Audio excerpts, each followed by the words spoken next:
Good morning, good evening, good night, wherever you're watching this transmission. Tis I, Mike Martins.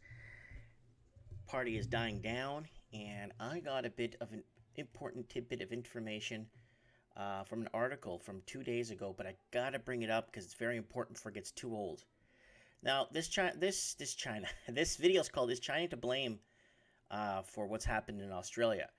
Chinese buyers helped boost the Australian home prices. Now they're leaving. So we're seeing a lot of Chinese nationals, investors now fleeing the English-speaking world. They're doing it in Canada. They're doing it in parts of Washington State, California, and Oregon State, and they're doing it in other places like Australia, New Zealand, and in the UK. So are they really fleeing, or are they finding somewhere that's more inexpensive? Because right now, Montreal's kind of a little bit of an investor market for housing. So is Belfast. So is Dublin. So is Edinburgh. Right now they're getting hit. So are they moving to somewhere better or more bang for the buck? Real estate agent Adam Wong works through Australia's worst property downturn in decades. He's also found himself at the mercy of China's slowing economy. Now, guys, you got to remember, capital outflows from China have been shut down to none, and they're trying to do to Canada 12,000 a year, only allowed to come into Canada from China because of the uncertainties between Canada and China right now. You know what I mean. In Wong's core market of Chatswood, suburb north of Sydney Harbour Bridge, where a third of the residents claimed Chinese ancestry, his sales have slumped by as much as half from their peak. That's reflected in recent government data showing China is no longer Australia's biggest foreign investor, aimed a plunge in property purchase. So, remember what was happening? A lot of countries were competing for rich Chinese investors, and Canada was doing it. Canada's still doing it. They're all competing for the lucrative business of rich investors to come in. There are two main factors behind the drop, said Wong, who estimates 90% of his sales in Chatswood are to Chinese buyers. The first is people not being able to get the money out of China. And for mid-2017, China's economy started to slow, and that also had an effect. Chinese appetite for apartments and harborside mansions helped drive the East Coast property boom, saw Sydney house prices soar 75% in the 5 years through the mid-2017. The rally was also fueled by limited supply, rapid population growth, and low interest rates, but since then, prices in Australia's biggest cities have dropped 13 points. So here we go. When you can't secure the financing, and now with the stress testing, and now with the Royal Commission sniffing around, it's getting harder and harder to secure your financing or get things legitimately done, right? And Australian proper has been completely bought out. I've been talking about this for so many years. Go back in my channel and see what hasn't been erased by YouTube and see what I've been talking about. Reserve Bank Governor Philip Lowe noted the withdrawal of foreign buyers in his speech Wednesday as he sought to explain the drivers of Australians' property slump. Mind you, property in Australia, Canada, UK, and New Zealand, housing is backed. It's backed through the economy. What's backing the economy in these countries is housing, is pinned behind it, and that's not a good thing because then construction falls with it, and then imports fall, and it becomes an absolute disaster, and layoffs and jobs and everything. He sought to explain the drivers of Australia's property slump. The central bank is closely watching the decline, especially as it's starting to impact household spending and slow the economy. Another demand side factors that the influence price is the rise and then decline in demand by non-residents, said Lowe. The timing of these shifts in foreign demand has broadly coincided with and reinforced the shifts in the domestic demand. Well, domestically, no one could afford to buy, so the Australian proper moved to more affordable places. I don't know if you remember the video I did 3 years ago. Get out of Sydney. It's too expensive. It's a bubble. While Chinese buyers helped inflate the property bubble, they're unlikely to return in significant numbers to stabilize the market. For one thing, shifting money abroad from China is tougher these days, as authorities there are strictly enforcing rules aimed at curbing capital outflows. Now, what they're doing is they're gonna instead of going from 40 to 50,000 a year, they're gonna actually start cutting it back to 12,000 a year, because the amount of wealth that left Chinese shores in a matter of like 7-8 years is just absolutely phenomenal. There are other domestic factors suggesting prices could keep climbing too. Australian banks have turned gun shy on lending following the inquiry that exposed a widespread of misconduct and in the industry, and more homes are coming to the market. So now, but remember, for so many years it was a supply and demand. No, it wasn't a supply and demand issue with 100,000 empty homes in Sydney, vacant properties owned by investors. That's not no supply and demand. The problem is no one could secure the financing, no one could afford it. When a housing's 17, 18 times your annual income, good luck, Chuck.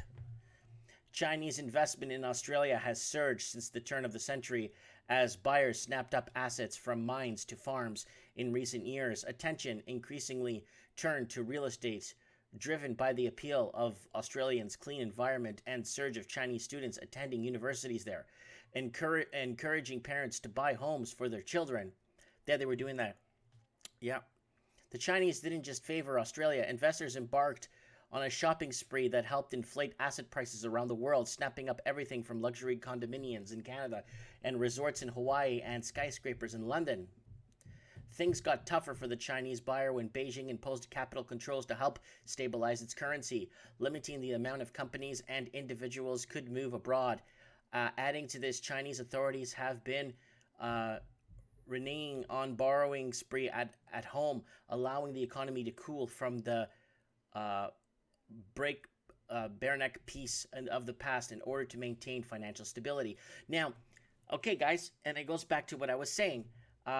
We had this on the show on Mike in the Night a few weeks ago about China now has this social credit score, and what the social credit score has been doing is it's blocked 23 million from 23 million from traveling.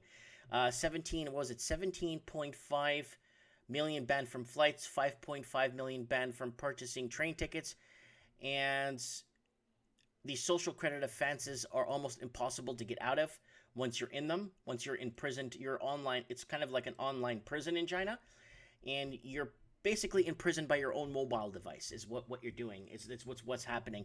And this is stopping a lot of people from leaving their countries too. Especially a lot of investors are tied up in that 23 million people unable to travel. And that's within a year and a half, the social credit score has been detaining people from leaving China too. So that's another little aspect that's been holding back on capital flows from leaving. So there's a lot of people abandoning properties that can't get back to them, or trying to sell them via phone, or trying to unload for what they could get them for whatever they could get for it. Wong estimates the withdrawal of Chinese probably accounts for about a quarter of the drop in Chatswood house prices. As to whether Australia still appeals to Chinese buyers, he reckons there's nothing to fear there. Australia is still in the top 2 or 3 that Chinese are looking to migrate overseas, he said. It's just really a matter of whether they have the money, and if they do, where they can get it out. So they're finding ways to get it out, but the government's actually penalizing people by imprisonment and seizure of accounts and freezing bank accounts. So I'm going to hit this up real quick here. I covered this the other day, but if you missed it, right here, Bank of Spain here accused of racism after freezing bank accounts of hundreds of Chinese clients in Spain. So again, Spain is worried about money laundering in their country, and with asset bubbles going up there too. Same thing in Greece. Same thing pretty much in every country where assets are just being overvalued, and the locals are just completely bought out of their own markets. Anyways, guys, is China to blame for Australia's housing bubble, or is it not? But they're leaving now. So what is to be held in store for Australia, well, you're going to start to see housing prices fall roughly. Oh Christ! You know what, guys? I want to show you something. It's a documentary I'm putting together for you guys. Somebody in the States actually backed up some of my videos from years ago. Are you guys ready for this? Especially if you're in Australia. Look at this. Look at this report, guys. Look at this. Sydney, Vancouver housing crash of 47% by 2016. Oh man, was I wrong back then? Oh, was I ever wrong? Look at this one. Canada, UK, Australia, New Zealand debt prison. That one was from November 11th, 2015. Look at this. Supply and demand is coming in 2016. Supply versus demand illusion. Wow. Let's see if there's another one here. Hold on. Right here. Sydney, Vancouver. This is the story I did on Sydney, Vancouver, Auckland, London. Massive housing correction spring 2017. And you know why Toronto's not there? It's because Toronto was starting to go through its rally when they implemented the foreign. Oh no, it's still 2016 because I was predicting massive housing correction in spring 2017. Oh man, was I wrong? Man, I was way off then. And this, look how young I look there in those videos. I look so clean. And but anyways, I kind of wanted to throw this out there. Let me know what you guys think. Been talking about this for so many years now. I want to thank everyone for backing me and supporting me. If you want to support the channel, you could do it one way. Share one. You could hit me up in the tip jar on PayPal, but you could share one of my videos. Share this video if you like it. Get it out there and let me know. Is China to blame for the hardship and the housing crisis in Australia? Thanks for watching.